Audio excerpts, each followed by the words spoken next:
美国在部署新亮卫星，而中国呢也有可能会造13000颗卫星组成的星座。观众朋友、网友朋友，大家好，我是付天少。据美国太空新闻报道，中国的超大型星座项目在重庆启动。一个领导中国国家低地球轨道的通讯巨型星座的集团呢，已经成立了2家新公司，来帮助开发该项目，但总体计划目前他们认为还模糊不清。2021年12月29日，中国卫星网络应用有限公司和重庆卫星网络系统研究院在重庆两江新区成立，共同在重庆市构建卫星互联网产业体系。这些公司是在中国卫星网络集团有限公司的代表与重庆市政府官员会面后揭幕的。该公司于2021年4月成立，负责监督中国国家宽带星座的发展。该集团董事长杨宝华表示，重庆具有战略区位优势、强大的经济和人力资源优势，以“一带一路”倡议以及长江经济带对接，卫星集群将有利于重庆经济社会的发展。这一发展标志着中国建立低地球轨道卫星互联网星座的国家计划又迈出了重要的一步。该项目将寻求填补地面通讯网的空白，为农村地区和偏远的山区提供服务，并与目前计划和正在建设的西方星座展开竞争。然而，中国卫星网络集团尚未公布该项目或其潜在合作伙伴的细节。国际电联在2020年提交的文件显示，中国计划在近地轨道上建造一个将近13000颗卫星组成的星座，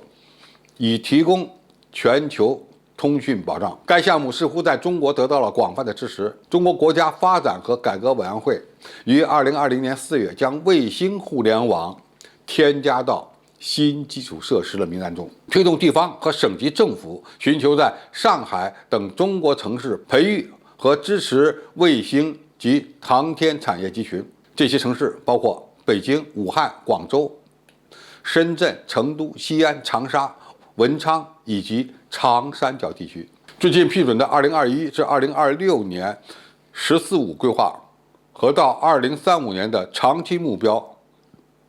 要求建立通讯、地球观测和导航卫星的综合网络。前述报道的这家新公司并不是第一个在重庆成立的卫星互联网公司。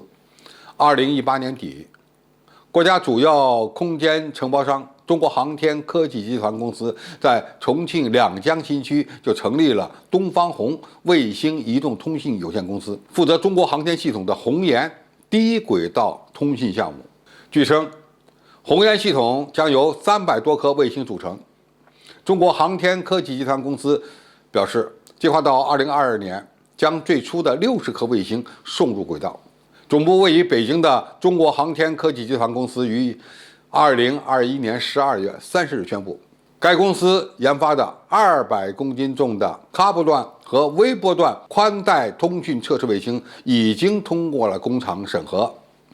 该公司将自己描述为中国卫星互联网基础设施建设的积极参与者。与此同时，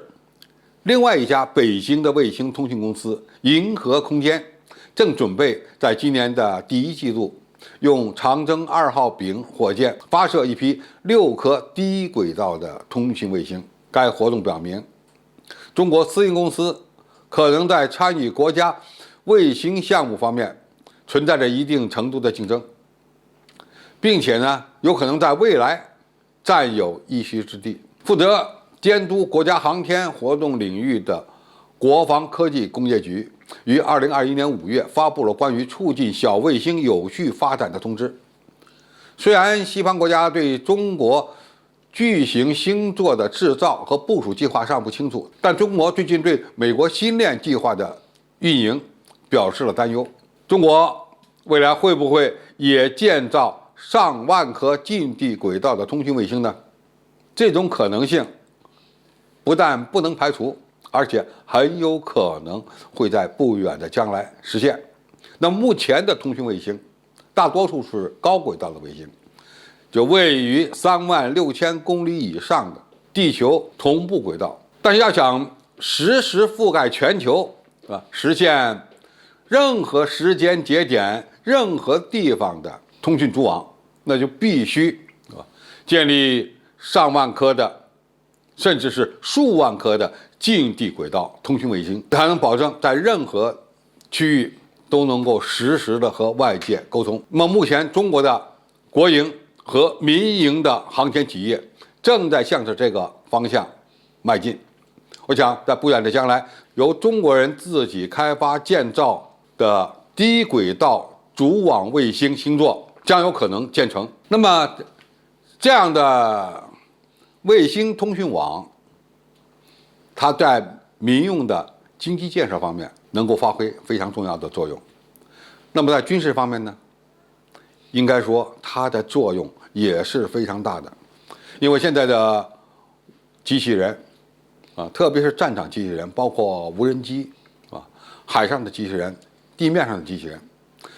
都非常依赖于通讯网络。在某些战区啊，没有通讯网络的话，那么他们无论是精确的给敌方目标定位、实时侦察，或者是将相关的情报信息迅速的传回到地面指挥控制中心，都会遇到一系列的麻烦。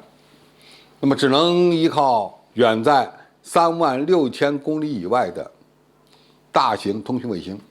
而大型通讯卫星它的带宽以及信道都是有限制的。那么如果在近地轨道上